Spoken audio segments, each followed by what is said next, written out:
Graça e paz, igreja. É bom voltar a esse lugar. Quem estava aqui quando eu vim a primeira vez? Poucas pessoas, mas marcou a minha vinda aqui, porque eu fui muito bem recebida. E agora eu reencontro esse casal simpático aqui, o Otto e a sua esposa, que me recebem de novo com carinho nesse lugar. E o pastor Anderson, que é filho da minha amiga Lil. Tem gente que nunca deixa de ser o filho de fulano. E é bom isso, não é? Porque os pais são referência para nós. Nós fazemos sempre menção aos nossos pais com honra. E ele marca também a minha vida por ser filho de uma amiga querida minha. Então, voltar a esse lugar é muito bom. Eu quero orar com você antes de começar a ministrar. Pai, em nome de Jesus, no poderoso nome do Teu Filho Jesus, nós nos reunimos agora, Senhor, para aprender coisas da Tua Palavra, princípios da Tua Palavra, preceitos da Tua Palavra, e nós precisamos muito do Teu Espírito, Pai. É impossível termos revelação sem discernimento espiritual. Nós não queremos aprender a letra apenas no nosso cérebro humano. Nós não queremos que o nosso intelecto tenha conhecimento. Nós não estamos aqui por isso, mas estamos aqui, Pai, para sermos marcados pela Tua Palavra como uma palavra rema, uma palavra que produz vida. Por isso, Senhor, ministra o nosso coração, fala conosco de uma forma especial. Eu sei que para muitas pessoas vai ser um divisor de águas na história dela, da sua família, mas eu não posso fazer nada disso sozinha, Pai. Eu preciso muito do Teu Espírito. Reconheço que a minha suficiência vem do Senhor. Por isso eu digo sim e amém para tudo aquilo que o Senhor quer fazer nessa noite através da minha vida, Pai. Em nome de Jesus. Amém? Amém. Dentre os temas que nós temos de cura e libertação, e eu tenho ensinado cura e libertação há mais de 30 anos, é um chamado de Deus para a minha vida. Eu falo que Ele me fez juíza para entender o mundo espiritual. Ele me fez juíza para entender a legalidade do mundo espiritual, para me fazer entender princípios de justiça no mundo espiritual.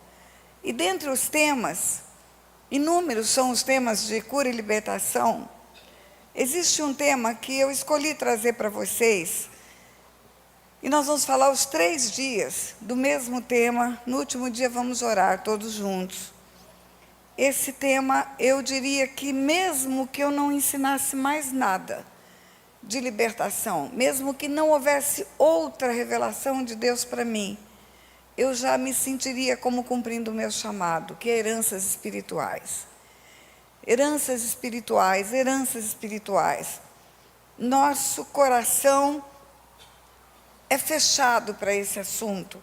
É uma estratégia do inimigo bloquear em nós a capacidade de entender que Deus é um Deus de gerações e que Ele visita a iniquidade dos pais nos filhos até a 3ª e 4ª geração. É interessante que a mesma igreja que declara versos da Bíblia, por exemplo, eu fui moço, hoje sou velho, jamais vi um justo desamparado, nem a sua descendência mendigar o pão. Fala de um Deus de gerações, fala de um Deus de descendência. Fala a sua descendência será socorrida, mas a descendência do ímpio será exterminada. É o mesmo Salmo. É o Salmo 37 que fala isso. Deus é um Deus de descendência. Aonde que Ele escreveu que Ele visitaria a iniquidade dos pais nos filhos até a 3ª e 4ª geração? Em que lugar da Bíblia? Ele escreveu nos 10 mandamentos. Nós não temos nenhuma dificuldade em entender que os 10 mandamentos continuam valendo. Não temos nenhuma dificuldade para entender que matar continua sendo um pecado que vai levar o homem para o inferno. Adultério, idolatria, desonra pai e mãe, nós não temos dúvida disso. Mas quando chega nesse versículo, que também está nos 10 mandamentos, nós dizemos que ele não existe mais, que ele já passou. E a realidade das famílias mostra que que ele não passou. A realidade das famílias mostra que há uma repetição de problemas de pecados, consequências geracionais de pecados. Numa mesma família, você vai ver históricos de mortes prematuras, enfermidades graves, suicídios, e não tem muita explicação. Até o homem ímpio sabe que tem uma história geracional. Se você for contratar um seguro de vida, o agente de seguro vai perguntar: tem muitas histórias de câncer na sua família? Mas o câncer não é genético. Não existe uma genética para você herdar câncer. Mas por que numa determinada família tem muitos históricos de câncer, ou problemas cardiológicos, ou problemas outros de saúde que se repetem, se não há resposta clínica para isso?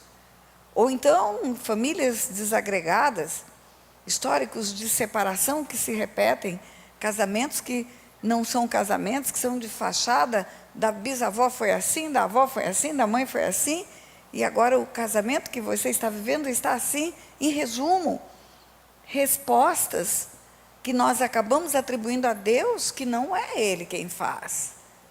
Aprendemos a dizer: não, é a vontade de Deus. Não, Deus é que está fazendo isso. Interessante que o livro de Jó é o livro mais velho da Bíblia. O livro de Jó foi escrito antes do livro de Gênesis. E você vai ver que no livro de Jó, quem toca nos filhos, quem toca nos bens, quem toca na saúde, é o diabo, não é Deus. Mas Jó não sabe que é o diabo, ele pensa que é Deus. E Deus permite escrever o livro de Jó para que nós saibamos que o mundo espiritual pode interferir no mundo natural. E nós acabamos por paradigmas errados, porque fomos instruídos de um jeito que nos dizia que isso não acontece, por paradigmas que não são bíblicos, são doutrinários. Nós acabamos rejeitando no nosso coração essa ideia de visitar a iniquidade dos pais nos filhos. E isso fez com que o nosso coração se fechasse para um ensino do novo de Deus.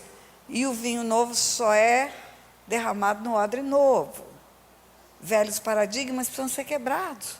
Nós vamos romper estruturas velhas para Deus nos dar o novo. Outra coisa, você talvez pense: eu já sei tudo sobre esse assunto.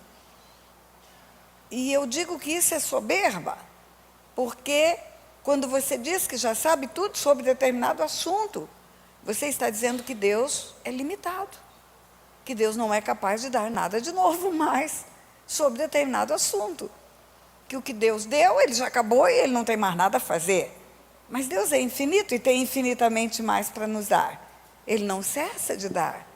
Ele não cessa de abrir os selos e revelar para a sua igreja aquilo que Ele quer ensinar para a sua igreja. E por que não revelou antes?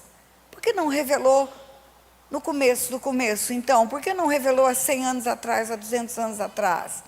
Porque Deus faz conosco como nós fazemos com os nossos filhos. Ele é amoroso, Ele é cuidadoso, Ele é paterno. Você não vai pegar um filho seu, que tem 4, 5 anos de idade, e vai colocar ele para fazer problemas com logaritmos. Ele não vai conseguir. Então, você vai ensinar para ele primeiro contar de 1 a 10. Depois que ele aprende a contar de 1 a 10, aí você dá uns probleminhas. Ou talvez ensine ele somar e subtrair. Depois você ensina ele multiplicar e dividir. Depois você vai dar uns probleminhas com as 4 operações. E você vai dar frações, quando ele já souber os problemas com as 4 operações. E você vai dar problemas complexos, logaritmos, quando ele já estiver expert e perito naquilo que já foi gradativamente ensinado. E eu falo que Deus faz isso com a sua igreja. Ele vai abrindo os selos. Ele vai abrindo os selos. Ele vai abrindo os selos. É interessante que nós somos estimulados por Deus a nos desenvolvermos, a termos maturidade no entendimento das coisas espirituais. Mas parece que muitos de nós ficam no tempo, para no tempo. O que aprendemos, aprendemos e acabou, e não tem mais nada de novo para aprender. Mas quando você vai, por exemplo, para a carta aos Hebreus, na carta aos Hebreus, no capítulo 5, você vai ver que há um estímulo de Deus para que nós desenvolvamos a nossa vida espiritual para entender luz e trevas, entender bem e mal. Hebreus capítulo 5 diz assim, vamos ver desde o versículo 7. Jesus, nos dias da sua carne, oferecendo com forte clamor e lágrimas, orações e súplicas, ao que o podia livrar da morte, foi ouvido, quanto ao que temia, e ainda era filho, e aprendeu a obediência por aquilo que padeceu, e tendo ele sido aperfeiçoado, ele se tornou o autor da salvação eterna para todos que lhe obedecem, chamado por Deus sumo sacerdote, segundo a ordem de Melquisedeque. Está falando do sacrifício e de Jesus como Salvador. E no versículo 11 diz assim, temos muito a dizer, e difícil de explicar, porquanto vos fizestes tardios em ouvir. E diz o versículo 12, porque quando devias ser mestres, pelo tempo decorrido, ainda necessitais que vos ensine quais são os princípios elementares da palavra de Deus. E aí, vocês estão necessitando de leite, e não de alimento sólido. Porque qualquer que se alimenta de leite, não está experimentado na palavra da justiça, porque é menino. Mas o alimento sólido, mais o alimento sólido, não o leite, é para os adultos, para aqueles que pela prática, têm as suas faculdades exercitadas para discernir não somente o bem, mas também o mal. Vamos entender o que está escrito. O autor está dizendo, vocês são meninos, vocês precisam desenvolver. Porque se vocês continuam meninos, vocês precisam de leite. Agora tem um alimento sólido, que não é para menino, é para adultos, é para maduros espiritualmente. E ele diz, o alimento sólido é para os adultos, para os maduros. Para aqueles que pela prática, não é pela teoria e nem pela doutrina, é pela prática, pela vivência espiritual. Pela prática tem as suas faculdades exercitadas para discernir não somente o bem e o mal. Pela prática tem as suas faculdades. Que faculdades são essas? Será que está falando de faculdade intelectual? Cursos teológicos, especialização teológica? Não. Está falando de discernimento espiritual. Pela prática, tem as suas faculdades exercitadas para discernir não somente o bem, mas também o mal. Não é faculdade física, não é academia de ginástica também. Pela prática, tem as suas faculdades espirituais. Eu já preciso te dizer algo. O homem tem corpo, alma e espírito. Corpo, alma e espírito. 1 Tessalonicenses 5:23 fala, apresenteis vosso espírito, alma e corpo, íntegros e irrepreensíveis até a vinda de nosso Senhor e Salvador Jesus Cristo. Espírito, alma e corpo. Espírito, alma e corpo. Espírito, vírgula, alma e corpo. São coisas diferentes. Há uma tricotomia no homem. O homem tem alma e espírito. Lembra que está escrito que a palavra de Deus é viva e eficaz, mais cortante do que uma espada de 2 gumes, apta para separar a alma do espírito? Você se lembra de Ana? Querendo um filho, Samuel, 1 Samuel conta. Ana chega ao sacerdote, vai chorar diante do altar, e o sacerdote pensa que ela está embriagada, e Ana fala, não, eu não bebo vinho nem bebida forte. Eu sou uma mulher de alma atribulada e de espírito angustiado. Alma e espírito são coisas diferentes. O homem tem corpo, alma e espírito. Corpo é o que você vê. É o que está visível para você. Até aparece nas entranhas, nas ultrassonografias, tomografias. A alma é uma porção sobrenatural também, mas que foi formada por Deus. para fazer do homem alma vivente e relacionar-se na horizontal. A alma é uma porção que temos para relacionar uns com os outros. Quando lá no Éden, Deus fala, não é bom que o homem viva só. O homem não estava só. Deus conversava com o homem na viração do dia. Como é que alguém está só se tem Deus conversando com ele? Quando Deus fala, não é bom que o homem viva só, Ele está falando de outros seres como ele. Esposa, filho, amigos. Não é bom que o homem viva sozinho, como homem na face da terra. Tem que ter outros homens. A nossa alma é a nossa porção, onde está as nossas emoções, estão as nossas emoções. É na alma que temos tristeza, alegria, choro, sonhos. Amamos, ficamos bravos. Na nossa alma também está o nosso intelecto. Tudo que nós estudamos e aprendemos, todo o conhecimento que temos, está na nossa alma. É uma parte que é a nossa caixa preta. E na nossa alma estão as nossas vontades. As nossas decisões ocorrem no nível da alma também. Eu posso estudar tudo sobre qualquer coisa na minha alma. Eu posso estudar direito, para eu fazer o concurso para juíza e ser aprovada no concurso. Eu estudei muito, eu fui aprovada no primeiro concurso que eu fiz.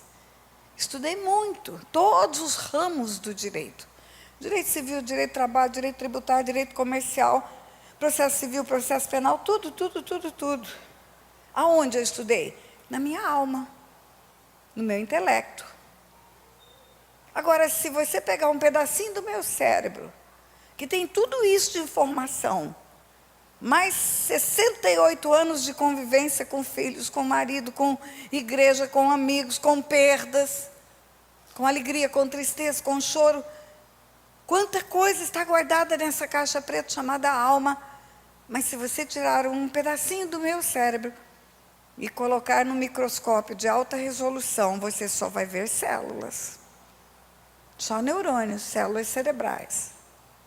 E se você pegar um pedacinho de uma célula, de um cérebro de um bebezinho que acabou de nascer, não aprendeu nada, não sabe nem falar, não estudou nada, não tem emoção nenhuma ainda, só tem o histórico da vida intrauterina, e tiraram um pedacinho, um naquinho, e levar para um microscópio, o que você vai ver?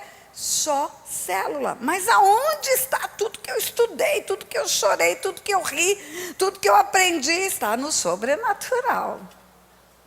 Não está no mundo natural. E essa é a maior argumentação que eu tenho com os psiquiatras e os psicólogos que vão fazer os seminários que eu dou. Eu falo, você acredita na alma? Acredito. Chama de psique. É o ego. Você acredita? Acredito. E você pode ver a alma humana? Não. Então por que você não acredita no espírito? É a mesma coisa. Também é sobrenatural. A única diferença é que o espírito é a parte que Deus colocou em nós para conectar-se com o mundo espiritual. Não é na horizontal, é na vertical. O espírito é a parte eterna do homem. Quando a Bíblia fala que o homem morre, o corpo volta para o pó. E o espírito volta para Deus. A palavra volta significa que lá é minha origem e lá é o meu destino. Eu não sou de Natal, eu sou de Resende. Eu cheguei num voo na madrugada de ontem, muito tarde. Houve um contratempo. E o meu voo chegou madrugadão mesmo, quase 3 horas da manhã. 2 e pouco. Eu não sou daqui, eu vim para cá. E eu vou embora, eu volto para a minha cidade. Ainda vou para Goiânia pregar, depois volto para Resende. Quando a Bíblia fala, o homem morre, o corpo volta para o pó, e o espírito volta para Deus, que o Deus está dizendo que a origem do meu corpo é o pó, e é o destino do meu corpo. E a origem do meu espírito é Deus. E o destino do meu espírito é Deus. Só se o homem fizer escolhas erradas, ele não vai voltar para Deus com o seu espírito. Ele vai ficar separado de Deus eternamente, porque o salário do pecado é a morte, e morte é separação de Deus. Mas se ele cumprir o plano de Deus, ele vai voltar para Deus. Ah, lembra de Deus falando para Jeremias? Antes que eu te formasse, eu te conheci. Aonde ele conheceu Jeremias antes de formar Jeremias? No mundo espiritual. Antes que saísses do ventre da tua mãe, eu te constituí profeta às nações. Eu te dei um ministério profético antes de você sair da barriga dela. Ah, então você tem uma vida espiritual que ela ultrapassa o limite da sua vida natural. Sim. Você já era um espírito antes de vir para a barriga de sua mãe. E você continua sendo um espírito depois que o corpo voltar para o pó. E o espírito é eterno. E aí, não pense que eu me perdi, eu falo, sabe o que eu queria, pastor? Vamos fazer o seguinte, vamos botar um sofá aqui para mim? Tira esse, porque eu com essa lesão no braço, eu não consigo levantar muito o meu braço, está muito ruim isso aqui, muito alto. Vamos fazer um pouquinho de tumulto aqui, mas no fim dá tudo certo. Aí me traz aquela mesinha lateral ali, que tem rodinha também. Eu estou dodói, por isso que eu estou assim meio enjoada, viu? Eu sofri uma lesão, eu vou me submeter a uma cirurgia e eu não posso ficar com o braço levantado. E o púlpito é alto, esse povo é grande demais. Aqui eu acomodo meu braço aqui, ó, dá certinho, viu? Eu estou com a lesão aqui, não posso fazer esse movimento. Tá bom assim, pastor? Isso, aí põe a mesinha aqui, põe a água na mesinha, isso. Obrigada, ficou perfeito. Perfeito. Aí, se eu entendo que eu tenho corpo, alma e espírito, e se eu entendo que o meu intelecto está na minha alma, eu vou entender a diferença entre conhecimento e discernimento espiritual. Porque o conhecimento se dá no acúmulo de informação na alma, no cérebro. O mesmo lugar onde eu estudo direito, eu posso estudar Bíblia, por que não? Posso estudar inglês, francês, japonês, no mesmo lugar do cérebro. Eu posso guardar informações. Agora, eu só posso discernir as coisas espirituais, não pelo conhecimento, mas pelo discernimento espiritual. Deixa eu te lembrar umas histórias bíblicas. Havia um povo que estava nos templos, orando e anunciando a vinda do Messias. Os doutores da lei, estudiosos, conhecedores das Escrituras, liam os livros dos profetas. Doutores da lei, fariseus, escribas, todos eles altamente religiosos e altamente informados. E Jesus estava na terra, e eles não o identificaram. Jesus estava num jumentinho montado do lado de fora, e eles estavam dentro do templo falando que Jesus viria um dia. E tinha um homem simples, um homem do povo chamado Simeão. Não era doutor da lei, não era escriba, não era fariseu. Esse homem estava em casa e o Espírito Santo falou para ele, vai para o templo que você vai ver o Messias. E ele foi para o templo e ele encontra quem no templo? Maria com um bebezinho no colo. Maria com um bebê no colo. E quando ele olha para aquele bebê, o Espírito testifica no Espírito dele, é o Messias, já nasceu. Aí ele fala, agora eu posso descansar em paz. Os meus olhos viram a salvação. Que diferença tem entre Simeão e os doutores da lei? Um está querendo conhecer Deus no intelecto, e o outro espiritualmente. Discerne as coisas espirituais. Um dia, o Evangelho de Lucas, capítulo 4, conta que Jesus chegou em Nazaré, onde fora criado, e como seu costume, foi na sinagoga ler o livro Lê, congregar. Jesus congregava. Isso é uma lição para nós também. Porque Jesus tinha muitos problemas com os religiosos. Jesus tinha mais problema com os religiosos do que com os demônios. Os demônios chegavam diante de Jesus, se prostravam e diziam: bem sei que és o Santo de Deus. Os religiosos só davam um problema para ele. Até querer jogar ele de despenhadeiro queriam. Mas ele congregava, mesmo tendo problemas. Porque ele sabia que ali era o lugar onde ele estaria trazendo vida e observando as coisas do reino de Deus. Então não fuja da igreja, não. Só tem um varão perfeito, o nome dele é Jesus. Nós somos todos imperfeitos, cheios de encrenca. E Deus às vezes coloca um para ser a lixa do outro. Deus coloca um para lixar o outro, para aperfeiçoar o outro. Né? Não sai, diga assim: não pare de congregar. Fala olhando para o olho do seu irmão. Fala: não pare de congregar. Fala: deixa Deus te lixar. Amém. Jesus vai para a sinagoga. Lucas 4, a partir do versículo 16, conta isso. Indo para Nazaré, onde fora criado, foi no sábado ensinar na sinagoga, e segundo o seu costume, lhe deram o livro para ler, o livro do profeta Isaías. E Jesus abre o livro do profeta Isaías. A profecia de Isaías 61. O Espírito do Senhor está sobre mim, porque Ele me ungiu para isso, para isso, para isso, para isso, para isso. Jesus lê a profecia. Essa profecia foi escrita 700 anos antes daquele dia.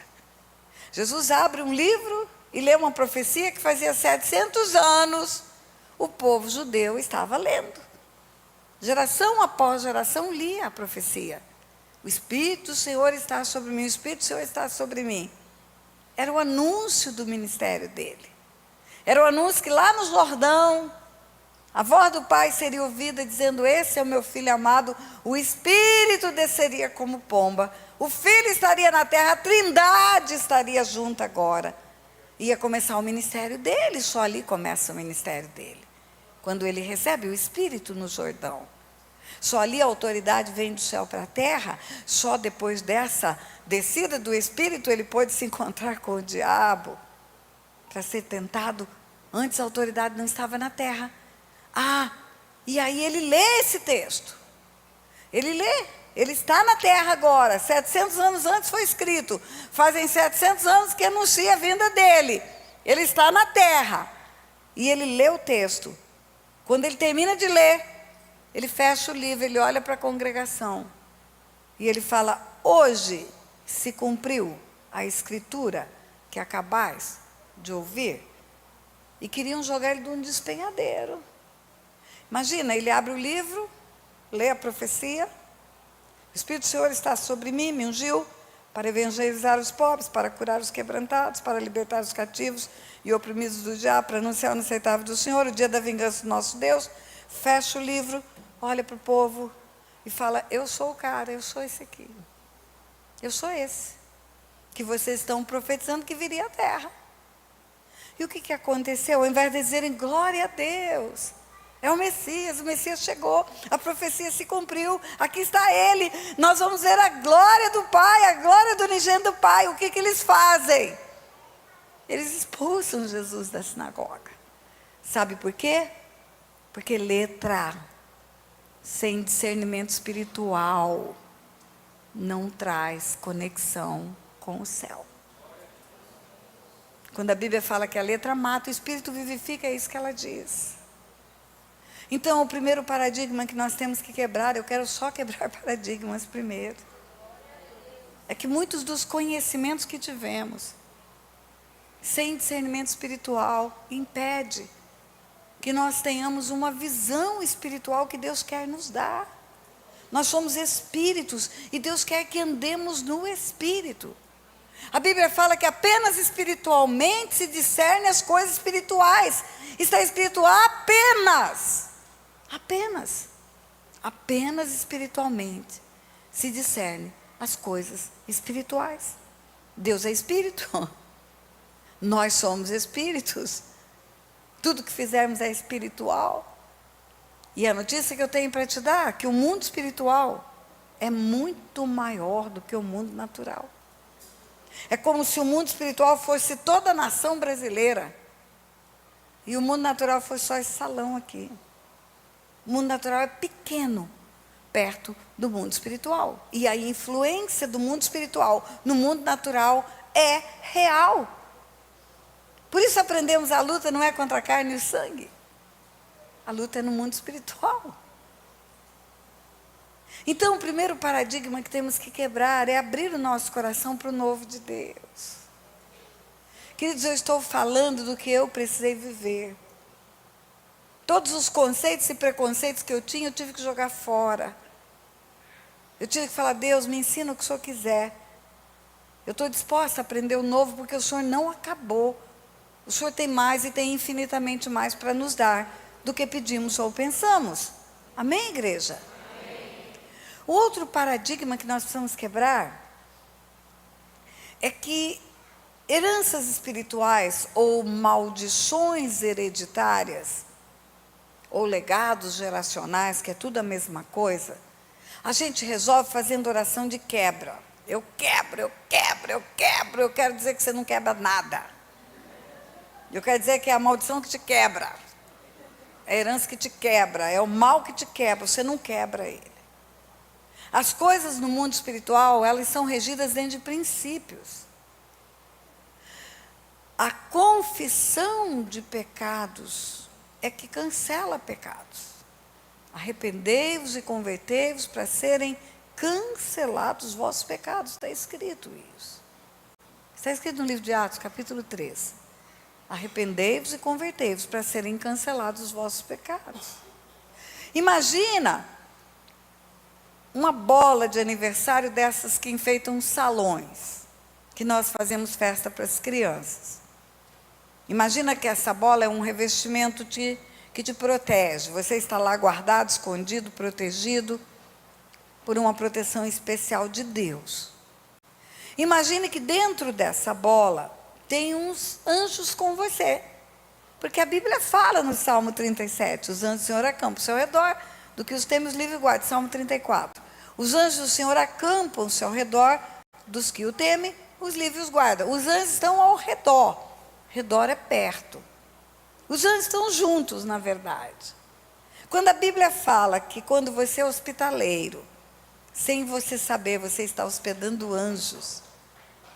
Algumas pessoas pensam que esse versículo refere-se a pessoas tão boas, a pessoas tão preciosas, que são quase como anjos. Não é isso que a Bíblia está falando. A Bíblia está falando literalmente de anjos. Você vai para o original da palavra, é anjo mesmo. Se você me recebe na sua casa, o anjo que anda comigo vai junto comigo para a tua casa. Ele não vai me deixar. Quando eu entrar, ele não vai ficar do lado de fora. Ele fica acampado ao redor. Se você recebe, você pode ver na Bíblia, toda vez que alguém recebia um profeta, tinha galardão de profeta. Mulher estéril tinha filho, mulher estéril tinha filho. Por quê? Porque recebe os anjos de Deus juntos. Recebe um milagre de Deus na sua casa. Então, os anjos estão ao redor, ao redor. Mas a mesma Bíblia fala que os demônios estão ao derredor. O que é derredor? É mais longe. Redor é bem juntinho, derredor é um pouco mais longe. Estão ao derredor, rugindo como leão, buscando a quem possa tragar. Os anjos estão ao redor, protegendo, guardando, livrando. Os demônios estão ao derredor, fora dessa cápsula de proteção, vamos chamar assim, desse lugar de proteção. Eles não podem furar essa bola, eles não podem entrar, eles não podem infiltrar-se onde você está, por conta deles. Só tem um jeito de um demônio chegar perto de uma pessoa. É pelo pecado. É o homem que dá lugar. Imagina uma sujeira de cachorro na varanda, e imagina moscas que vêm por causa da sujeira de cachorro. A sujeira de cachorro é o pecado que atrai. Lembra que está escrito: irai-vos, mas não pequeis, não deis lugar ao diabo. Quem dá lugar? Eu dou lugar. Sou eu que abro a porta, sou eu que convido para entrar. Sou eu que, pela transgressão à lei, abri uma janela no mundo espiritual. Alguns falam legalidade, outros falam brecha, eu digo janelas, onde o mundo espiritual pode entrar no mundo natural. E a Bíblia fala, João 10:10, o ladrão não vem senão somente para matar, roubar e destruir. Mas eu vim, diz Jesus, eu vim para que tenham vida e a tenham em abundância. O ladrão não vem senão somente para matar, roubar e destruir. O ladrão. Mas eu vim, diz Jesus, eu vim, para que tenham vida e a tenham em abundância. Então, se eu olhar para a minha vida e fizer um mapeamento dela, e encontrar alguma coisa que não seja vida abundante, encontrar alguma coisa que seja morte, roubo e destruição, a árvore que está produzindo esse fruto não é Jesus. Não. É o ladrão. A fonte não é Jesus, a fonte é o ladrão. E se o ladrão tem autoridade para entrar, matar, roubar e destruir, a porta foi aberta em algum momento da história. Por que eu te afirmo isso? Sem medo de errar, sem medo de estar falando uma heresia. Porque a Bíblia diz: maldição sem causa não se cumpre, maldição sem causa não se cumpre, maldição sem causa não se cumpre. O problema não é a maldição, o problema é a causa. É a porta que foi aberta. O inimigo entrou por ela porque encontrou legalidade para agir. A permissão foi dada pelo homem. O homem deu permissão. Aí eu pergunto a você: adianta, com uma sujeira na varanda cheia de moscas, adianta você ficar batendo toalha nessas moscas? Você vai aguentar bater 24 horas por dia? Não. 365 dias por ano? Não. Quando você bate, ela espana? Espana. E quando você para de bater? Volta. Volta. Porque a sujeira ainda está lá. O que atrai a mosca é a sujeira. O que atrai a maldição é a causa. Pastor, eu pego um Detefon e um inseticida. Detefon é muito antigo, o Otto fala: Tânia, cuidado. Você denota a sua idade pelo que você fala. Mas eu sou velha mesmo, não tem problema. Eu falo que se a vida... Eu tenho 68 anos. E eu falo que se a vida fosse um jogo, eu estaria no meio do segundo tempo.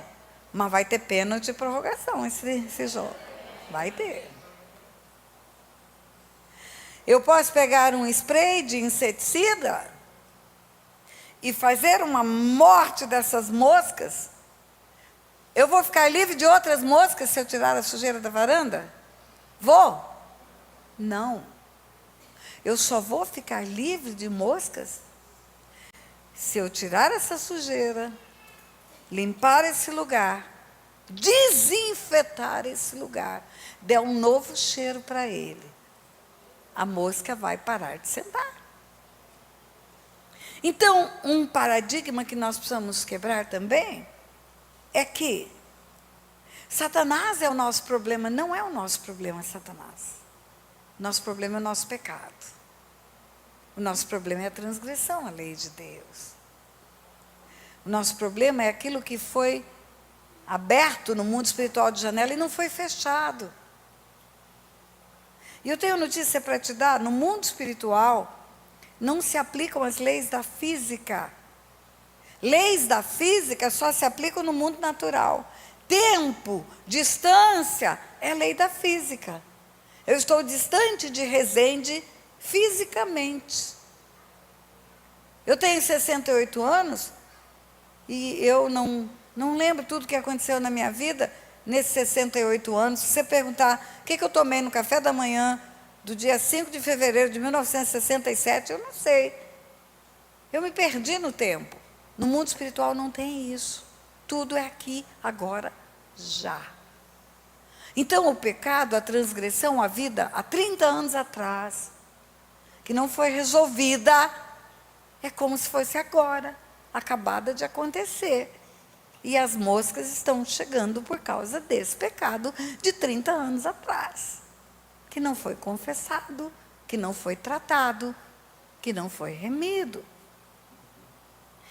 Outra coisa que nós precisamos quebrar de paradigmas é a respeito do sangue de Jesus, porque nós achamos que nessa cruz, esse sangue eliminou tudo e nós não precisamos abrir a boca mais, não precisamos confessar. Mas está escrito na primeira epístola de João, capítulo 1, assim, versículo 5.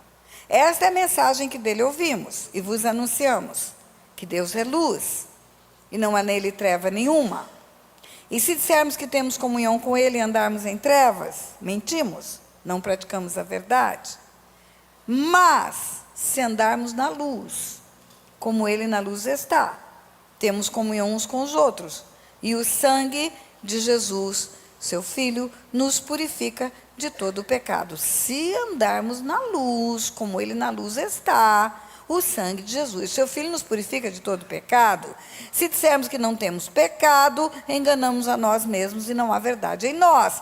Se confessarmos os nossos pecados, ele é fiel e justo para nos perdoar os pecados e nos purificar de toda injustiça. Em outras palavras, o sangue de Jesus não apaga pecado encoberto. É isso que está escrito aqui. O sangue de Jesus não apaga pecado que está na jurisdição das trevas, não está na luz, não foi confessado. O que não está confessado está na região das trevas. E quem governa na região das trevas é Satanás. Se andarmos na luz, como ele na luz está, se confessarmos os nossos pecados, ele é fiel e justo para nos perdoar. Quando a palavra de Deus diz, em Provérbios 28, o que encobre a sua transgressão jamais prospera. O que confessa e deixa alcança misericórdia. O que encobre jamais prospera. O que encobre jamais prospera. O que encobre jamais prospera. Você acha que Deus está falando dele? Você acha que tem alguma coisa que fica encoberto diante de Deus? Você acha que ele não sabe de tudo? A Bíblia fala que tudo está patente aos olhos daquele a quem temos que prestar contas. A Bíblia fala que a palavra não veio à boca, ele já sabe qual é. O pensamento não veio à mente, ele já sabe qual é. Davi, no Salmo 139, fala: Senhor, de modo assombrosamente maravilhoso me formaste, a minha alma sabe muito bem. O Senhor estava tecendo os meus ossos no ventre da minha mãe e já sabia todos os meus dias. Para Deus não tem nada em oculto. E quando ele diz eu sou o eu sou, ele está dizendo eu não sou o eu fui nem o eu serei. Passado, presente e futuro para ele é a mesma coisa. Nós vemos com temporalidade porque nós temos um corpo natural. No mundo espiritual não é assim. Imagina que isso aqui é uma quadra de uma cidade, 4 ruas. Imagina que aqui na frente, você está na janela do seu apartamento vendo os carros passarem. Os carros vão virar para a direita. Eles fazem o sentido de esquerda, e aí eles vêm direita, direita, direita para fazer a quadra. Os carros estão vindo daqui, estão passando aqui e vão virar aqui. Você está olhando aqui. Você só vê o que está passando. E você só vê alguma coisa do que está passando. É o tempo presente.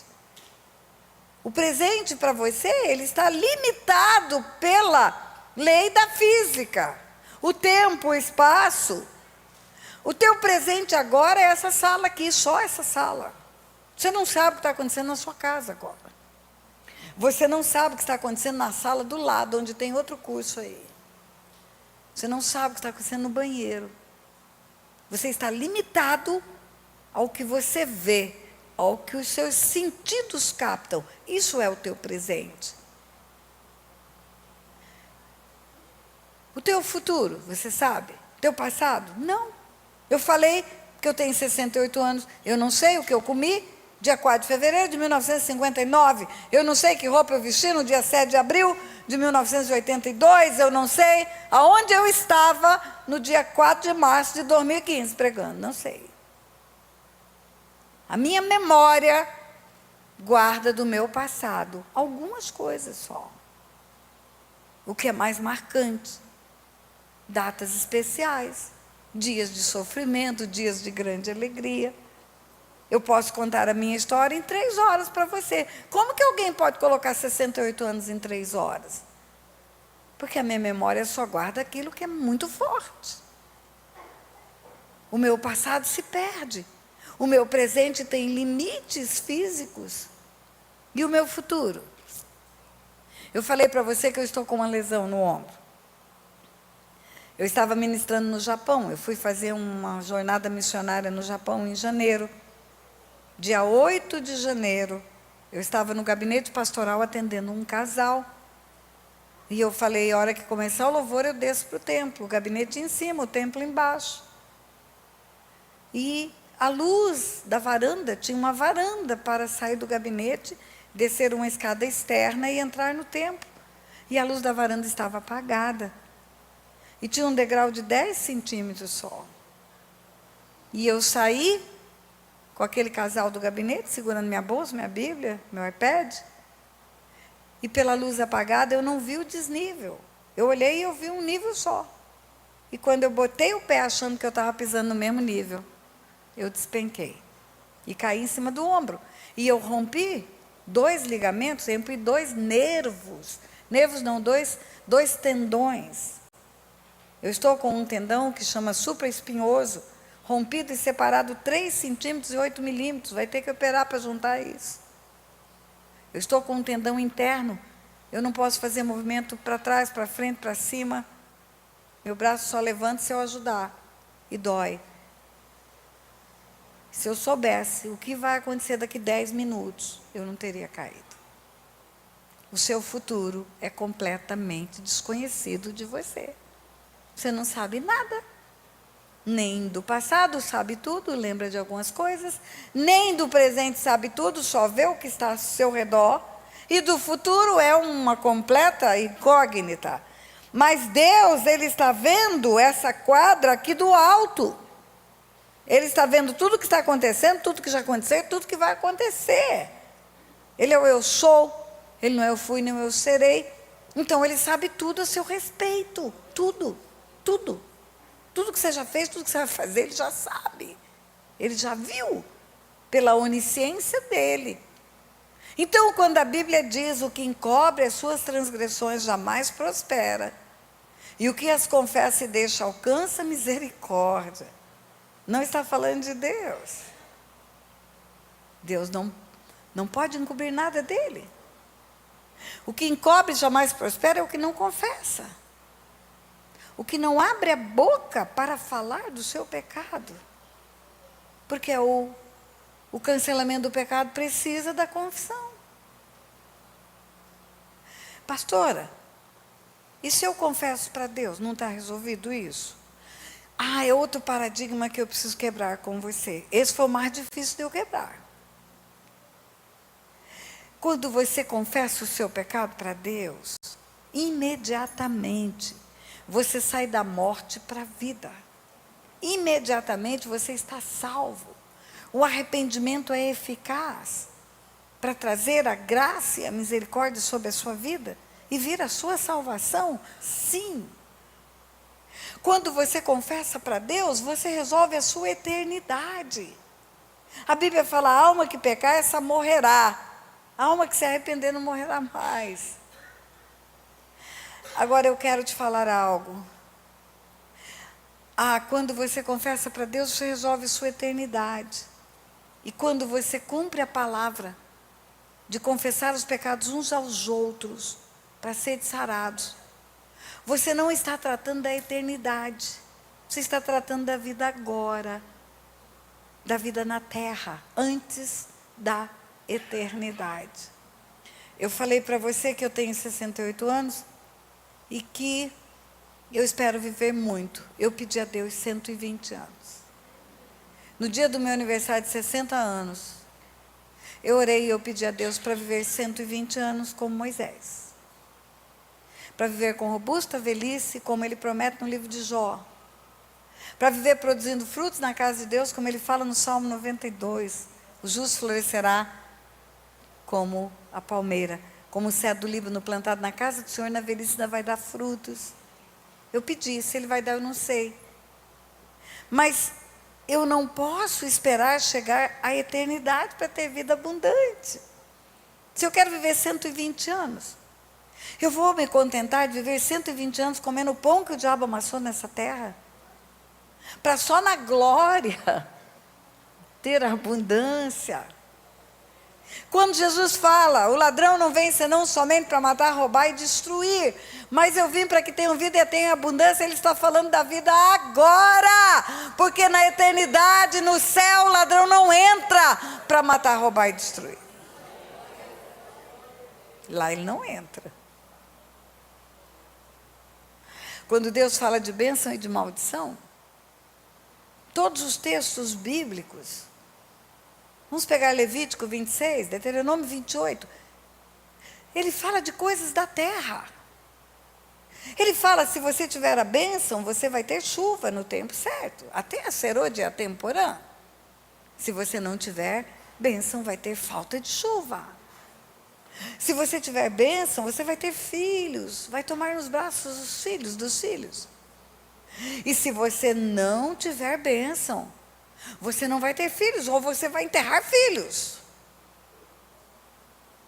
Filho não tem que ser enterrado por pai, é pai que é enterrado por filho.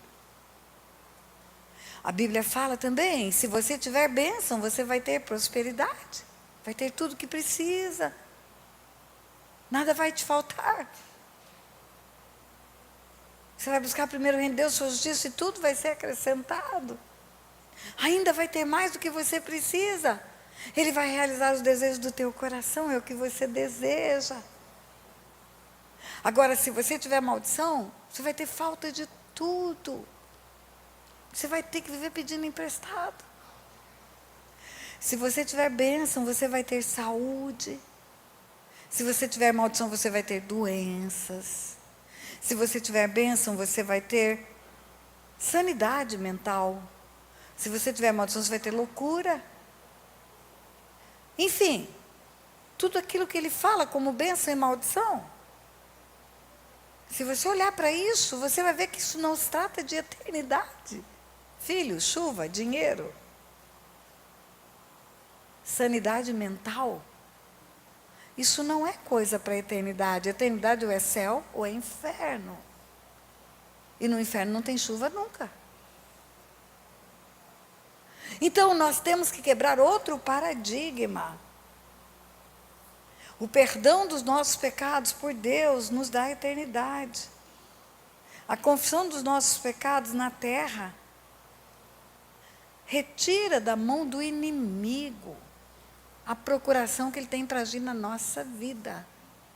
Por que eu tenho que confessar o meu pecado para outra pessoa? Porque Deus estabeleceu que quando dois concordam na terra, há concordância no céu. Porque Deus deu para a igreja uma autoridade para ligar e desligar. Eu só posso concordar com o que eu sei.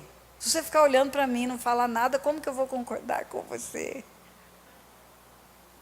E eu vou desligar o quê, se você não abrir a boca? E quando oramos e desligamos, nós rompemos e fechamos as janelas.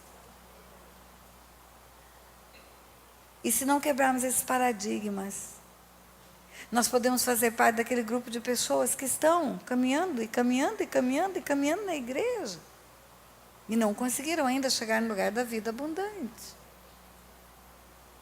Porque tem coisas da nossa vida que está nas mãos do inimigo. Aqui nesse lugar, talvez você não conheça um fruto chamado pequi. Tem alguém que conhece pequi aqui? Pouquíssimas mãos se levantaram. Pequi é um fruto do centro-oeste. A árvore que dá o pequi é o pequizeiro. Pequi é um fruto bem exótico. É como se fosse um abacate, só que o que você come não é a polpa, é justamente a semente. E você rói ela no dente, igual um ratinho, porque a polpa dela é bem fininha.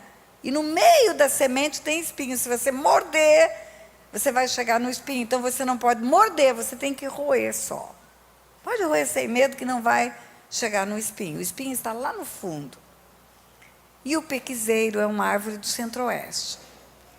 E o pequizeiro dá a florada do pequi no mês de setembro. Agosto, setembro, outubro. Exatamente quando o cerrado está todo seco. O pessoal ainda usa fazer queimada. Então está lá tudo seco, aquelas árvores secas, houve queimada, está tudo retorcido. E aquela árvore começa a dar flores. Mas é uma flor tão linda, parece uma orquídea. Enche de flores. Flores finíssimas. E aí, depois da florada, as flores caem e fazem um tapete. É a coisa mais linda de se ver. Porque o cerrado está todo feio, todo rústico, e aquela única árvore verdinha, com folhas e flores no chão. E o veadinho matreiro, um animal do centro-oeste, gosta da flor do pequi. O veado matreiro come a flor do pequi. Em resumo, na época da florada do pequi é a época da caçada. Proibida por lei, mas o caçador está lá. Como que se dá essa caçada? O caçador veste uma roupa onde ele esfregou na mata, tem cheiro de folha, sobe no pequizeiro, quando escurece, prepara uma arma e fica de tocaia. Ele fica fazendo a espera, o caçador fala espera. E o veadinho sai do meio da mata lá, do cerrado, e vem comer a flor do pequi. Ele vai, invariavelmente, ele vai nos pés onde tem flor caída no chão. E ele vem desconfiado no começo, ele acha que tem perigo, depois ele já acha que não tem, porque na mata é predador, presa e predador, caça e caçador. Então, os animais da mata são oriçadíssimos. Qualquer ruído, eles saem batidos. E ele vem, ele vai. Aí ele acha que não tem perigo. Ele simplesmente descansa. Come e deita embaixo da árvore. Quando ele deita, o caçador só dá um tiro. Pá! E ele mata o veado matreiro. E aí eu pergunto para você, por que o caçador, que não tem o faro do veado matreiro, não tem a agilidade do veado matreiro, não é capaz de saltar porque não tem adrenalina no nível do veado matreiro, não mora na floresta, não é o seu habitat, por que ele venceu aquele bichinho? Por que nessa guerra ele venceu? Porque ele fingiu que não existia. E o bichinho acreditou que ele não existia. E é assim com as nossas vidas. Nós atribuímos a sorte, atribuímos a uma prova de Deus, a morte, roubo e destruição que acontece na nossa vida. Mas não atribuímos ao único que faz isso, é o diabo. Quando falamos que Deus nos prova dando doenças, nós estamos indo contra a palavra. Porque na palavra diz que Ele é o Deus que sara. Ele não é o Deus que adoece. Na cruz do Calvário diz que Jesus levou sobre si as nossas doenças. Pelas pisaduras dele fomos sarados. Além de perdoar as nossas iniquidades, ele curou as nossas enfermidades. Como que podemos achar que ele anda pela terra dando doença? Se temos o Espírito Santo, e o Espírito Santo veio para trazer vida na terra, ele pairava sobre a face das águas e trouxe vida onde não tinha vida. Se Ele ressuscitou Jesus dentre os mortos, Ele é a certeza da nossa ressurreição. Ele é o penhor da nossa ressurreição. Ele vai nos ressuscitar dentre os mortos. Se Ele pode ressuscitar e dar vida, e vida eterna para nós, por que Deus usaria isso para nos matar prematuramente? Nós precisamos olhar para a palavra como ela é, o que Deus quer nos ensinar.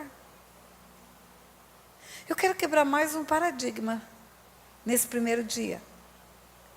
Nós escutamos assim: o que está em Cristo é nova criatura, as coisas velhas já passaram, tudo se fez novo. O que está em Cristo é nova criatura, as coisas velhas já passaram e tudo se fez novo. E usamos esse versículo erradamente. Está escrito, está, aonde? Carta aos Coríntios. Isso não está dizendo que nós não temos mais encrencas. Isso está dizendo que nós já deixamos de ser um ser morto e já passamos para a vida. Aquele que crê em mim, ainda que esteja morto, viverá. Nós vamos ter a vida eterna, já estamos como outras criaturas, não mortas. Mas nós ainda temos umas pendências, que o mesmo Espírito que veio e nos convenceu do pecado, da justiça e do juízo, para que saiamos da morte para a vida, possa nos limpar, nos curar, nos libertar dos cativeiros. Mas não é automático. Nada é automático na cruz. A Bíblia fala que Jesus foi para a cruz para salvar o mundo. Deus amou o mundo de tal maneira que deu o Filho para salvar o mundo. Quantas pessoas tem no mundo hoje? 7 bilhões e meio, mais um pouco. Os 7 bilhões e meio estão salvos? Todo o mundo está salvo? Mas Jesus veio para salvar o mundo. E por que o mundo não está salvo? Porque não é automático. Só quem vai à cruz para receber a salvação, encontra essa salvação na cruz. Não é automático. Ele veio também para curar as nossas enfermidades. Pelas pisaduras dele fomos sarados. Nós não adoecemos mais. Não temos mais enfermidade? Crente tem enfermidade, sim ou não? O que fazemos quando adoecemos? Nós vamos à cruz. Meu marido luta com um câncer desde 2002. Pouca gente sabe disso. Pastor Otto já foi submetido a uma cirurgia de câncer de próstata. Pastor Otto já foi submetido a uma radioterapia, porque 5 anos depois voltou a doença. Pastor Otto agora está sendo submetido a uma sessão de terapia hormonal, porque 5 anos depois voltou a doença. E todas as vezes que ela dá sinal de recidiva, sabe o que nós fazemos?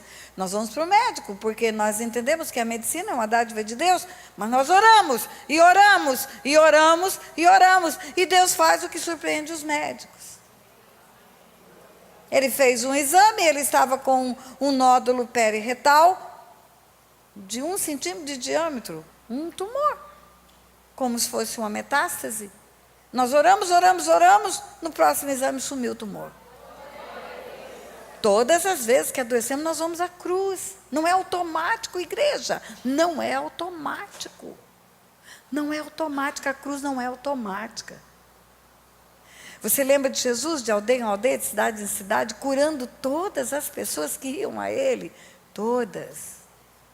Mas para todas as pessoas ele perguntava: o que você quer que eu te faça? Ele podia chegar nas aldeias assoprando o espírito de cura. Por que não? Por que não? Mas não é automático, igreja. Um dia um cego grita no meio da multidão: Jesus, filho de Davi, tem compaixão de mim. Jesus, filho de Davi, tem compaixão de mim. O que aquele cego queria? Ele queria cura, ele não queria autógrafo, ele não queria fotografia, ele não queria selfie com Jesus. Mas Jesus pergunta: o que você quer que eu faça? Por que Jesus pergunta? Você acha que Jesus não sabia? Porque a cruz não é automática. Porque o benefício que vem do céu não é automático, tem uma parte que é minha. O que você quer? Eu quero isso. A oração da confissão de fé vai me dar salvação. A oração que pede a cura vai resultar na cura. A oração que rompe com as heranças espirituais vai me dar a libertação dessas heranças. A oração precisa ser feita. Nós precisamos orar, romper, desligar, desmanchar, desfazer. O chamado de Jeremias, qual foi? Eu não passo de uma criança. Quando Deus chama Jeremias, Deus fala para ele: não diga, não passo de uma criança, onde eu te mandar você vai. E eu te envio para arrancar, arruinar, destruir, derrubar. E também para edificar e plantar. Não é automático arrancar, arruinar, destruir e derrubar. Tem uma oração para fazer. Tem um pecado para confessar. Tem um link para romper. Eu falei para você que nós não entendíamos assim, eu não entendia assim. Eu entendia que agora eu sou nova criatura, as coisas velhas já passaram, tudo se fez novo, passa a régua, passa o apagador, apaga tudo. Eu não preciso orar, eu não preciso confessar, eu não preciso romper, eu não preciso desmanchar, eu não preciso arrancar. Não, mas não é assim.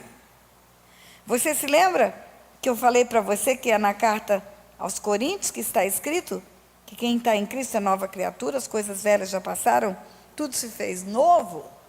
É para qual igreja que foi escrita essa carta? Para a igreja de Coríntios.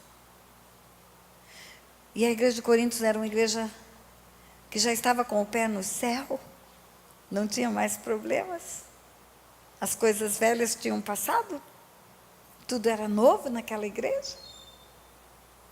A igreja de Coríntios é a igreja de maior encrenca da Bíblia. É a mesma igreja. Eles estavam em Cristo? Estavam. Mas eles tinham que fazer algumas coisas ainda.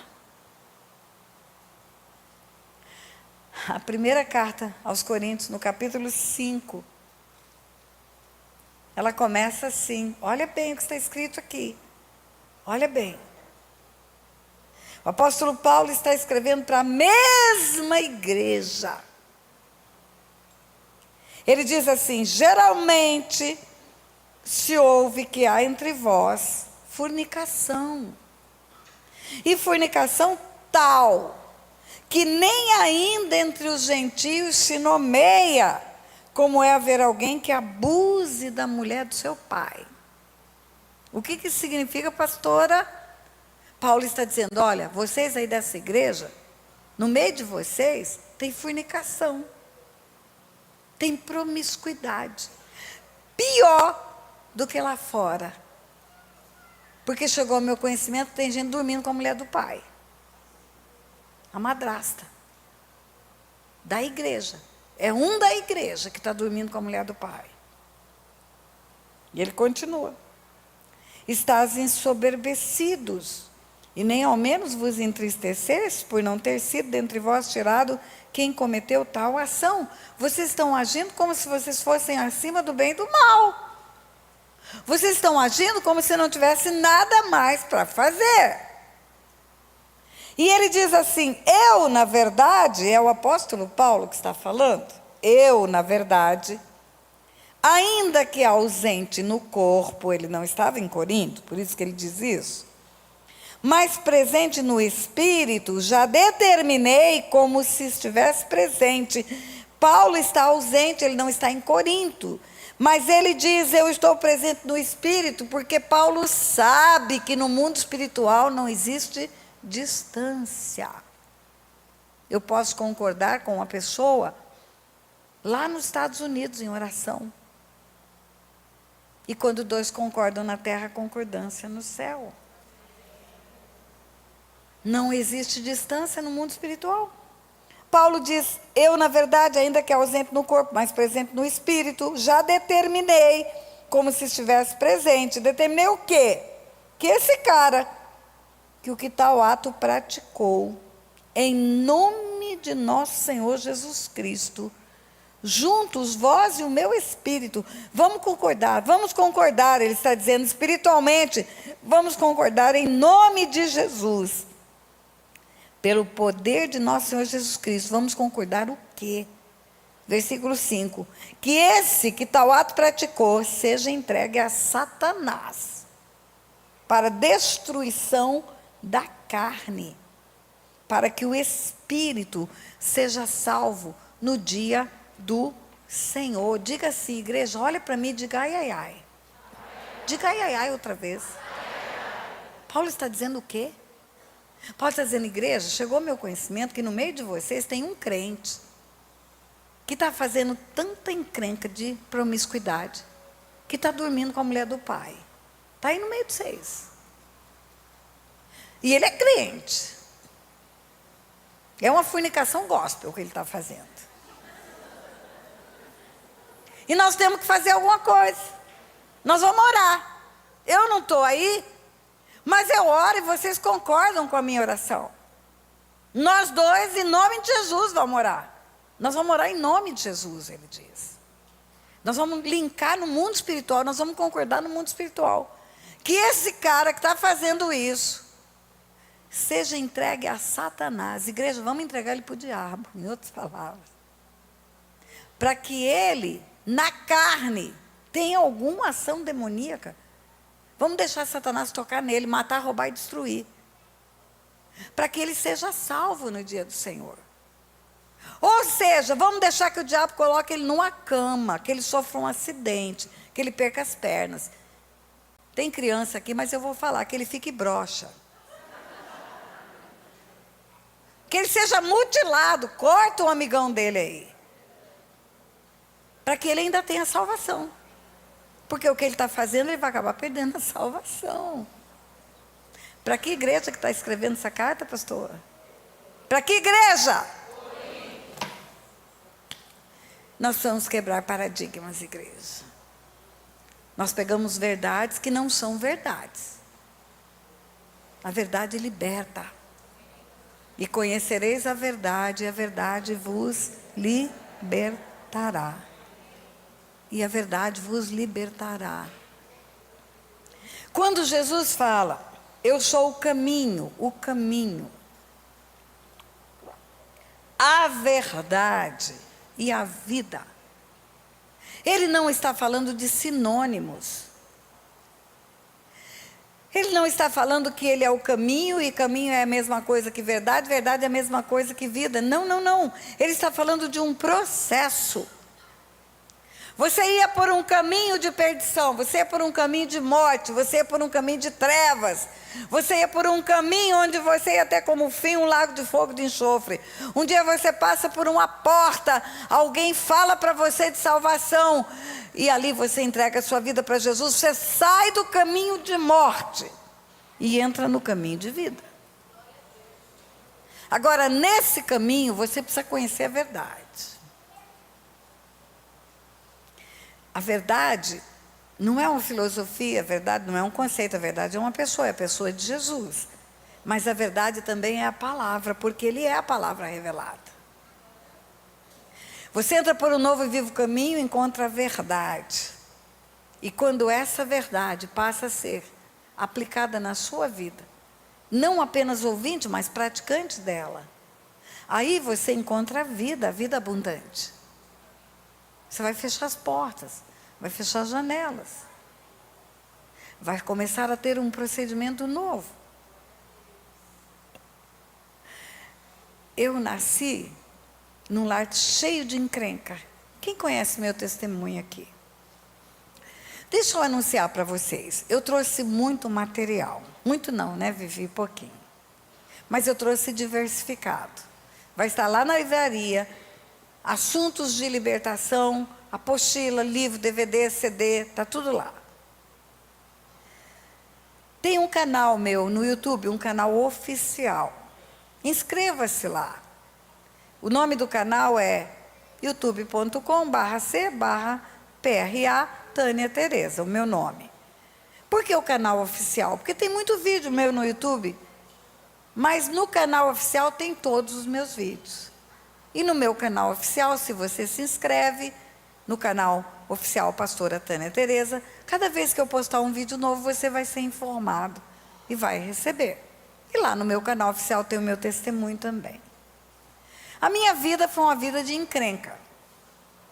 Eu não nasci num lar cristão, a minha mãe se drogava, o meu pai era um homem promíscuo, abandonou os filhos várias vezes, foi e voltou, foi e voltou. Eu fui abusada sexualmente pelo homem que vendia drogas para minha mãe.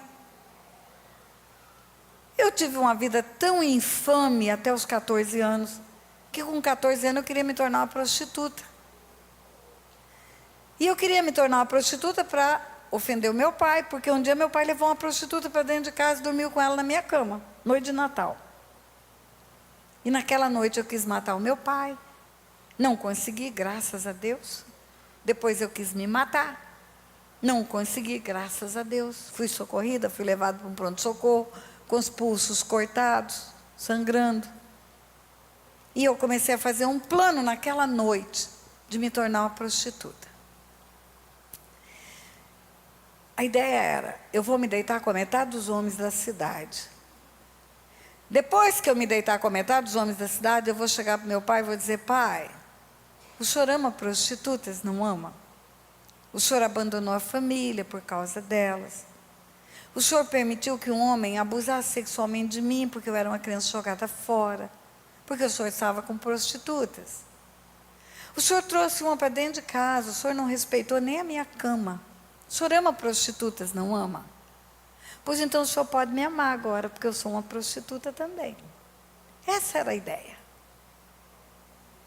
E no dia que eu fui me apresentar e me oferecer para o primeiro homem, para começar a minha carreira de prostituição, esse homem era um filho de Deus. Esse homem era um servo verdadeiro de Deus, e esse homem me falou do amor de Jesus. E contando a história, você vai escutar, se quiser, no YouTube, ou comprar o material aí, tem livro com meu testemunho. Eu comecei a minha vida cristã ali, na beira de um precipício. Jesus estendeu a minha mão, a mão dele pegou na minha mão. Agora o meu marido não. O meu marido nasceu num lar cristão.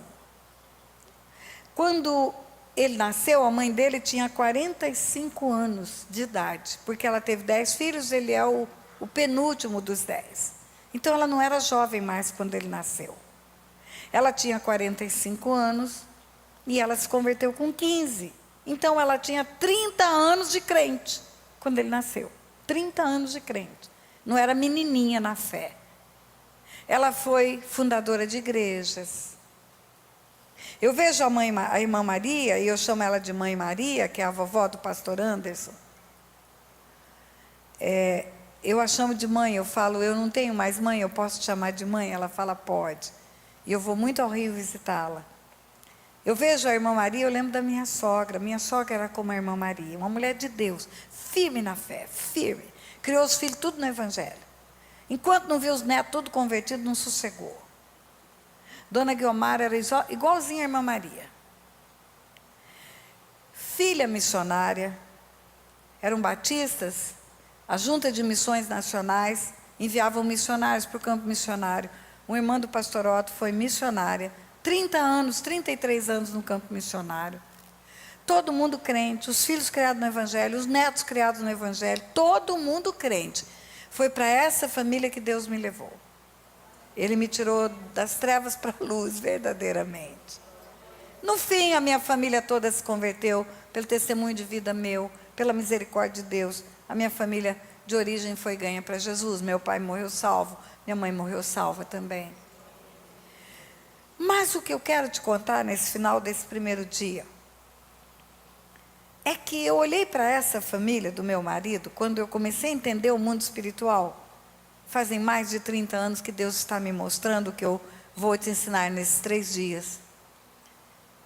Quando eu comecei a olhar para a família do Otto, eu vi o seguinte: todo mundo crente, todo mundo aos pés do Senhor, todo mundo dando o exemplo, fundando igreja, cuidando de vidas, fazendo missões, mas todos os filhos homens, os primogênitos homens, morreram prematuramente. Todos. O primeiro filho homem da dona Guiomar morreu com 2 aninhos de idade. Ela estava na roça, lavando roupa. E a criança começou a ter dor de cabeça lá no meio da água mesmo, minha cabeça, sai minha cabeça, e caiu morta. 2 anos de idade. Provavelmente um aneurisma. O primeiro filho homem da filha mais velha, porque morreu o primeiro homem, aí ficou viva a mais velha, mulher. O primeiro filho homem da filha mais velha morreu com 22 anos. Era um menino de ouro. O menino nasceu na igreja, criado na igreja. Foi líder de adolescente, depois foi líder de jovens. Casou com 20 anos. Menos de 20, porque com 22 anos ele tinha um filhinho de 2 anos de idade. Um menino de Deus. Um menino que casou sem ter vida sexual antes do casamento. Ele fez um pacto com Deus. Se bendito é o leito do matrimônio sem mácula, eu não vou ter sexo antes do leito do matrimônio. Eu não vou fornicar, eu vou casar virgem.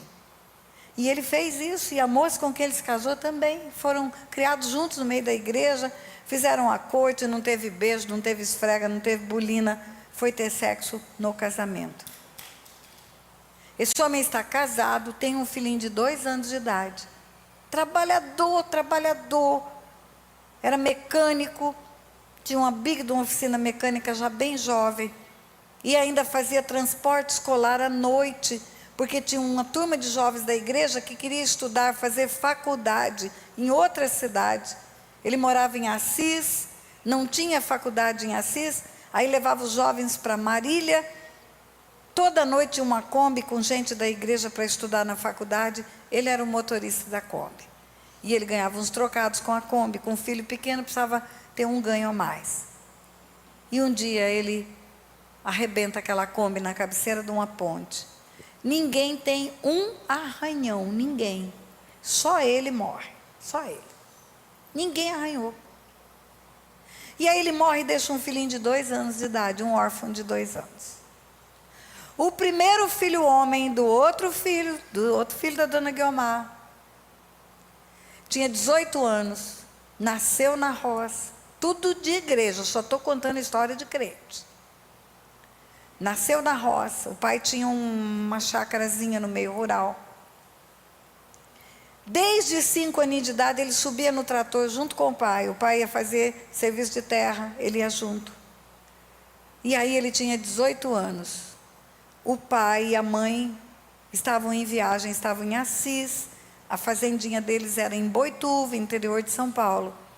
Nós moramos no Rio, eu e meu marido morávamos no Rio, ainda não morávamos em Resende nessa época, nós moramos na capital 20 anos.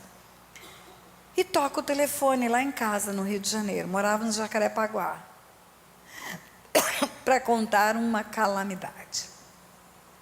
O rapaz saiu de manhã para tratorar, para fazer um arado de terra, sozinho. Ele mesmo acordava, fazia a comida dele, levava para comer boia fria durante o dia, lá no meio do mato. E o trator virou. E esse moço morreu esmagado embaixo do trator.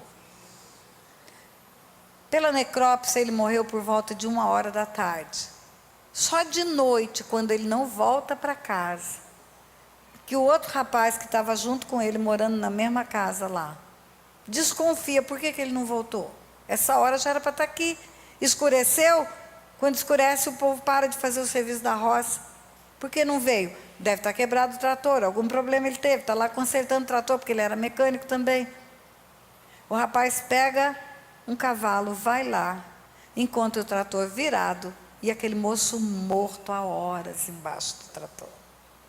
Queridos, foi um horror, porque nós morávamos no Rio, aí telefona para a gente, nós temos que vir do Rio até chegar em Boituva, já era tarde da noite, para tirar aquele corpo debaixo daquele trator, para levar para o necrotério, para preparar, para levar para entregar para a família ele morto lá no interior de São Paulo. Só quem passa por isso para saber o que é isso. E foi assim, até chegar em nós. Nós tivemos um filho que nasceu com 4,2 kg, gordinho, rechonchudo. 12 horas depois ele estava morto. Os médicos eram amigos de dentro de casa, almoçavam na nossa casa. pediatra era amigo nosso, um médico, o auxiliar do médico. Ninguém sabia explicar por que a criança estava morta. Ninguém. Nasceu normal, todos os exames normais, toda a reação normal, mamou, chorou. 12 horas, ele viveu 12 horas. Ele nasceu de manhã, ele morreu de noite. Aí você escuta o povo da igreja, os irmãos que vão te visitar, vão te consolar. Escuta o seguinte: é Deus que levou. A vontade é de Deus. Sim, é Deus que levou, Ele é o Senhor da vida. Deus deu, Deus levou, bendito seja o nome do Senhor. Deus sabe o que faz. Nós não compreendemos a vontade de Deus, mas ela é boa, perfeita e agradável. Teve uma pessoa, eu chorei 3 dias. 3 dias. Você ama um filho já no ventre. Você ama desde que sabe que está grávida. Perder um filho é uma dor em qualquer situação. Eu chorei 3 dias, aí chegou uma pessoa, uma irmãzinha querida do coração, falou assim para mim: Tânia, você pode ter certeza que Deus livrou você de um sofrimento maior. Você está achando que está sofrendo agora, mas olha para frente. Se você está chorando desse tanto, com 12 horas de nascido, você está chorando 3 dias. Se essa criança tivesse 12 anos, o dia que o Senhor levasse essa criança com 12 anos, não 12 horas, imagina o tamanho do teu sofrimento. Porque você ia ter muito mais lembranças, ia ter muito mais memórias, ia ter muito mais convivência, e o seu sofrimento seria maior. Deus está livrando você de um sofrimento maior, pode acreditar nisso. Agora, queridos, nada disso entrava no meu coração. Nenhuma dessas palavras entrava no meu coração. Porque eu imaginava assim, o Deus da Bíblia, o Deus que eu conheço, o Deus que é amor, o Deus que cura, o Deus que abençoa, não combina com esse Deus que eles estão falando para mim.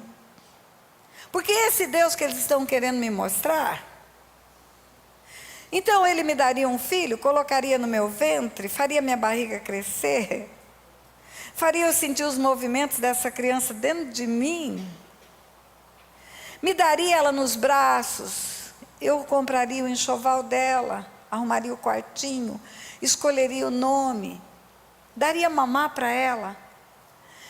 Eu lembro que eu beijei o pé do meu filho, pezinho rechonchudinho. Eu beijei a sola do pé dele e eu falei: esse pé vai andar pelo mundo pregando a palavra de Deus. Deus me daria tudo isso para 12 horas depois meu filho estar morto e eu sair do hospital com um caixão e não com uma criança. Eu falei: isso não combina com a palavra de Deus. A palavra de Deus diz que o justo florescerá como a palmeira, como o cedro do Líbano, plantado na casa do Senhor, na velhice vai dar frutos. A palavra de Deus fala de velhice para o justo. Aquele justo morreu com 22 anos de idade. Deixou um órfão. A palavra de Deus fala que o justo será recolhido no devido tempo, como um feixe de trigo maduro, em robusta velhice. Isso está escrito no livro de Jó. Robusta velhice é velhice saudável. Aquele rapaz morreu com 18 anos embaixo de um trator esmagado. A palavra de Deus fala que o justo florescerá como a palmeira, como o cedro do Líbano, plantado na casa do Senhor, na velhice. Ainda vai dar frutos para anunciar que o Senhor é reto. Aquele menino era um pregador da palavra. Não combina com a palavra de Deus esses argumentos que eu estou escutando no meio da igreja. Meu pai, me ensina. Me ensina. E o Espírito me levou a entender as coisas que eu vou te ensinar até quarta-feira. Uma coisa é a vida eterna, outra coisa é a vida abundante. A criança que morre com 12 horas de nascida, ela vai direto para a eternidade. Ela é inocente, ela não tem pecado, ela passa da morte para a vida. Mas é vida abundante enterrar um filho 12 horas depois de nascido? Aquele moço que morreu, a igreja inteira tinha testemunho de quem era aquele moço. Ele foi direto para os braços do Senhor. Mas é vida abundante deixar uma criança órfã de 2 anos de idade?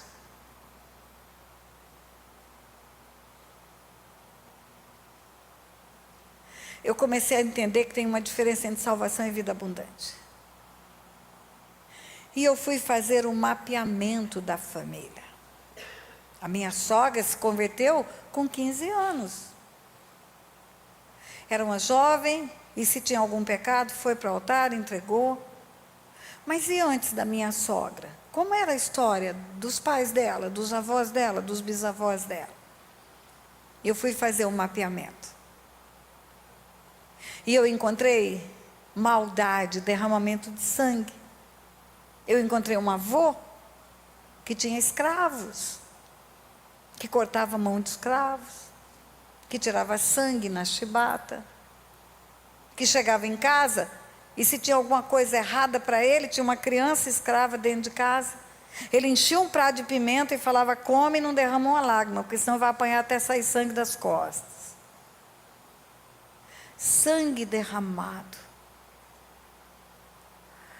E eu comecei a falar: Deus tem conexão uma coisa com a outra. E o Senhor começou a me mostrar na palavra que tem conexão.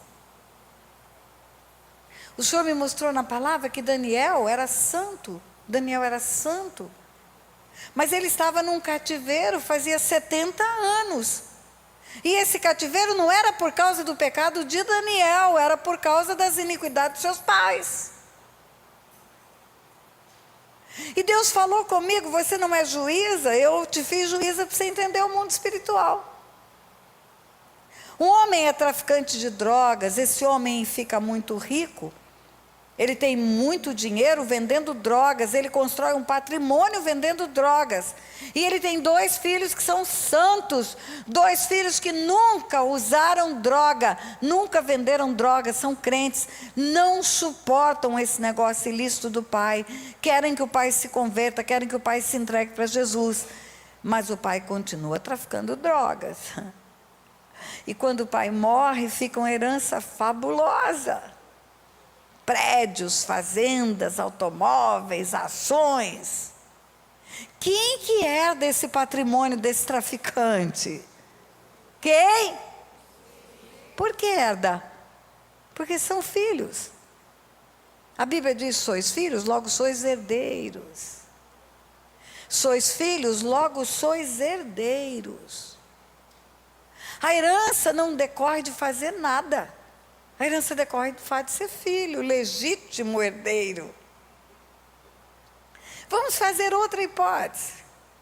Um homem é trabalhador, um homem é honesto, um homem de sol a sol está lá na sua terrinha, plantando, colhendo, construindo um patrimônio, e tem 2 filhos vagabundos, são 2 playboys, não querem nada com nada, só gasta. 2 meninos que não merecem nada. O pai é trabalhador e é honesto, e o pai constrói um patrimônio com o suor do rosto dele. E esse homem morre, fica esse patrimônio, quem vai herdar? Por quê? Porque são filhos.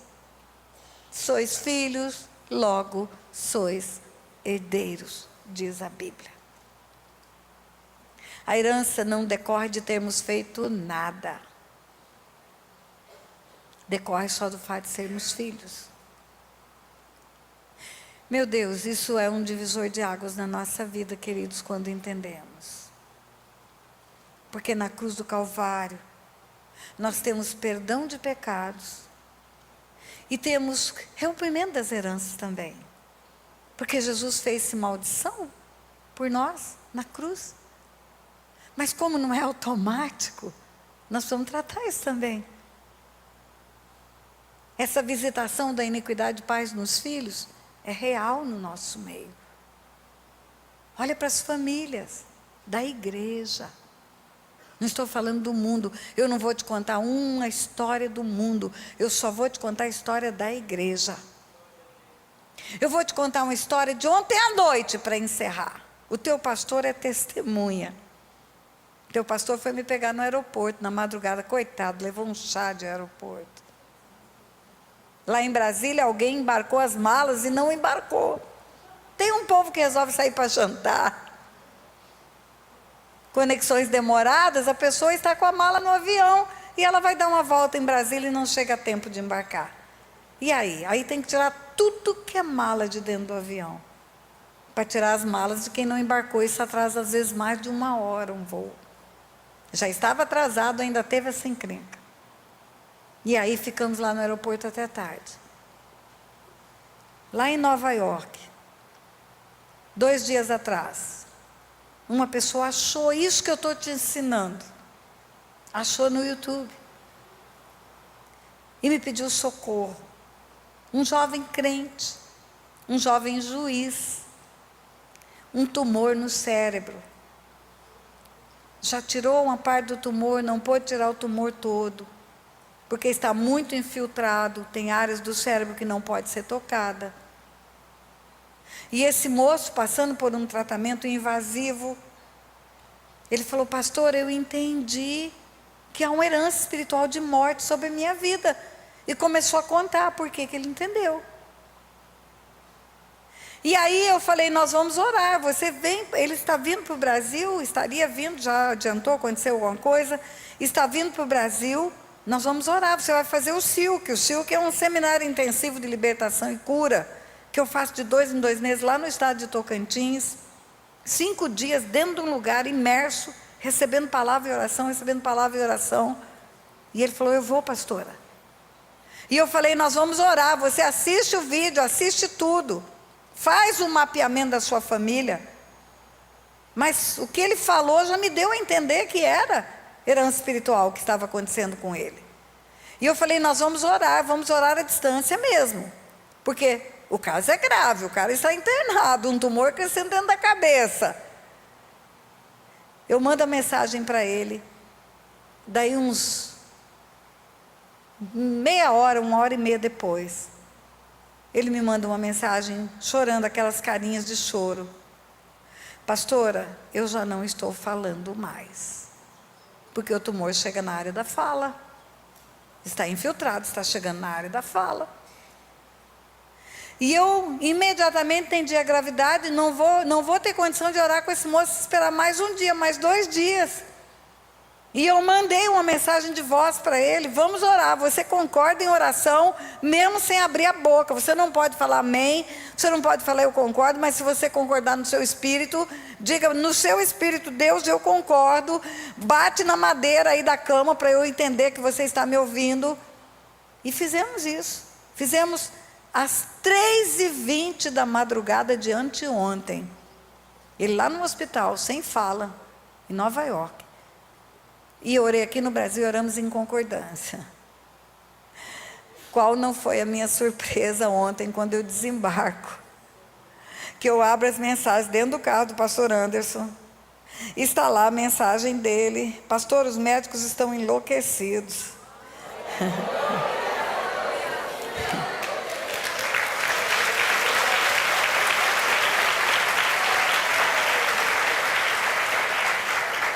Ele estava mandando uma canção, ele tocando violão e cantando.